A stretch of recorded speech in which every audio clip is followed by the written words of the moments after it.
Hello and welcome to July 2010. By now, there has been a shift. I'm gonna really believe that for a lot of you. And a lot of you are in the middle of the gear shift. You know, towards the end of last month, we had this lunar eclipse, and we energetically, until July 11th, are being given an opportunity of a door opening to allow things to flow through.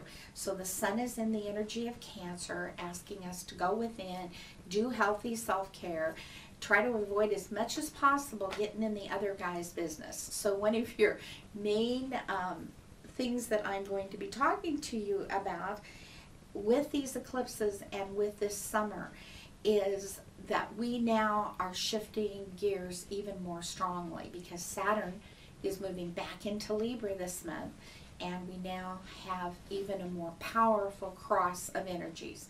So to explain astrology, you just really have to look at the seasons, but I recognize that kind of putting those two things together are not really a comfortable energy for most people. So I'm going to talk to you about cardinal energy.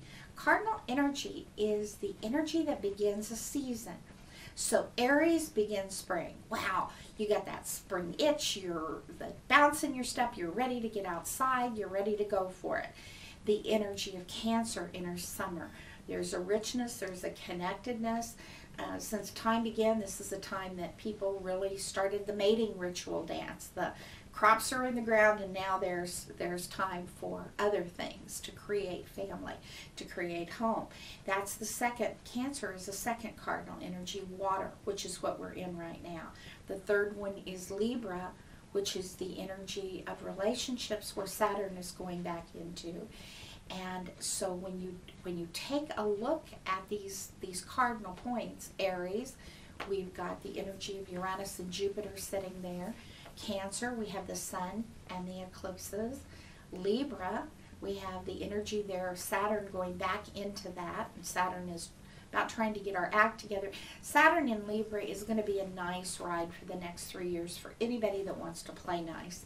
This planet really likes this sign, and it says, if I just behave with a modicum of dignity and respect for my fellow man, things are going to go good. You see more marriages with Saturn in Libra, and we only see this once every 30 years. So get ready for some interesting relationship adventures. And then the fourth cardinal sign is the most difficult one. It's Capricorn, and it says, now we are in the time of winter. We need to look at our resources. We need to marshal our energy. For the next 25 years, guys, we've got Pluto sitting here. And this month, Pluto has joined with the North Node, the Dragon's Head, what we need to do in the sign of Capricorn. And we also have the energy of Circes, which is unconditional love and connection, in this sign. So this energy is pushing us all to action. And July is kind of an active month anyway. You're going to notice that solar eclipse new moon that we have on the 11th is going to be kind of a culmination of a really exciting 4th of July weekend. Once again, we're going into kind of like Memorial Day. We're going into a weekend that I advise most of you to kind of back off a little bit. Really powerful energy for fun, but really energy that if you're at all impulsive, cardinal, that's what this is about. I'm a cardinal sign. I'm always having to rein myself in. For people who are fixed or move a little slower, they're going to love this picked up pace. For those of us who are constantly remembering to breathe and connect ourselves to source, this is going to be trying to push us into more action. So just recognize that this is a dance. Astrology is nothing but a dance. Planets come in, and it's like the music changes on the floor. It moves from, you know, a slow, dreamy waltz into a foxtrot or whatever gyrations that you might be choosing to do out there. So that energy until July 11th is pretty powerful. We have Mercury, which is communication, entering the sign of Leo. Uranus, which is change, moves backwards. all kinds of things going on. And then we set up this great new moon, solar eclipse on the 11th. Now I laugh, solar eclipses and lunar eclipses are really a fun time for me with clients, because someone comes in on a lunar eclipse and she's like, I'm done with that. I'm so done with that. I'm done. And then they come in 2 weeks later with the solar eclipse, and maybe I'm not quite so done with that.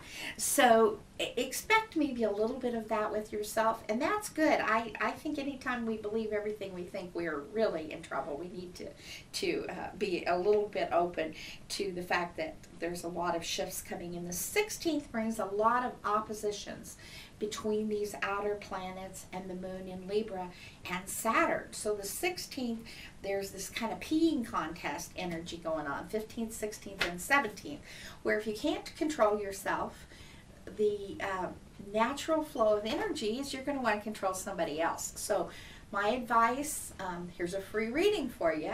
Don't do it this weekend, because the life you save may be your own, or the relationship you save may very definitely be your own. On the 21st, as Saturn gets back into Libra, now for the next 3 years, we will see this planet go retrograde, but it's done with Virgo. It's done with those details and those facts.